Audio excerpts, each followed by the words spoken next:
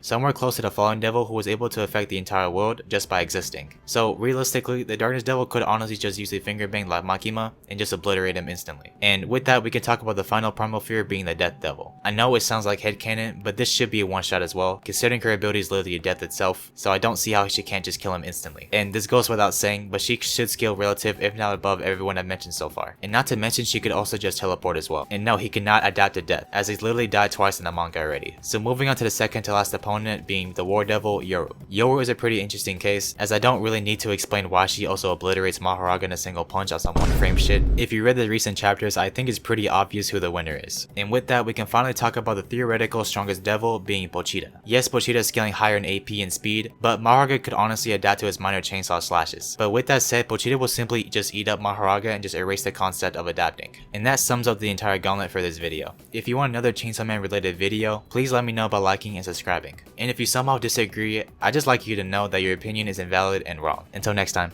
peace.